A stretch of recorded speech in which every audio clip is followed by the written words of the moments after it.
আসসালামু আলাইকুম সম্মানিত দর্শকবৃন্দ। এই মুহূর্তে দেশ ও প্রবাস থেকে যারা আজকে আমাদের এই ভিডিওটি দেখছেন সকলকে আন্তরিক শুভেচ্ছা অভিনন্দন জানাচ্ছি।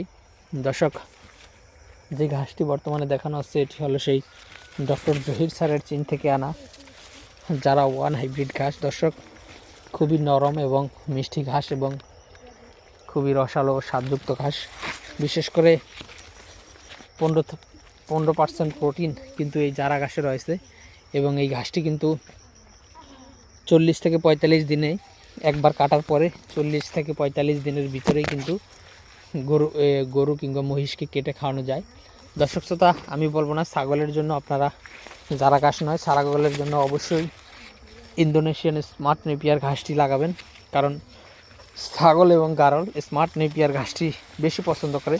আর আপনারা যারা গাভীর খামার করেছেন অর্থাৎ ডেইরি খামার যারা করেছেন তারাও স্মার্ট নেপিয়ার ঘাসটি লাগাবেন। তার কারণ হলো স্মার্ট নেপিয়ার ঘাসটি গাভীকে খাওয়ালে গাভীর দুধ অনেকটাই বৃদ্ধি পায়। আর জারা ঘাসটা ষাঁড় গরু এবং মহিষকে খাওয়াতে এই জন্যই বলি যে আপনার যারা ফ্যাটেনিং করবেন অর্থাৎ ষাঁড় গরু যারা পালন করেন তাদের কিন্তু ঘাসের পাশাপাশি অবশ্যই দানাদার খাবার দিতে হয়। আর দানাদার যদি দেন তাহলে জারা ঘাসটিতে মোটামুটি 15% প্রোটিন রয়েছে, পাশাপাশি যদি দানাদার খাদ্য দেন তাহলে কিন্তু আপনার গরু ভালোই গ্রোথ আসবে।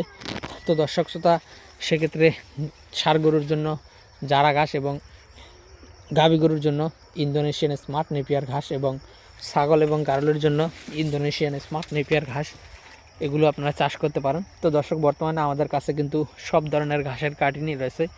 এখন বর্তমানে যে ঘাসটি দেখানো হচ্ছে এটি হলো সেই ডক্টর জহির স্যারের চীন থেকে আনা যারা ওয়ান হাইব্রিড। দর্শক, এখানে মূলত এই গাছগুলো 15 ফিটের মতো লম্বা হয়ে গিয়েছে উচ্চতায়।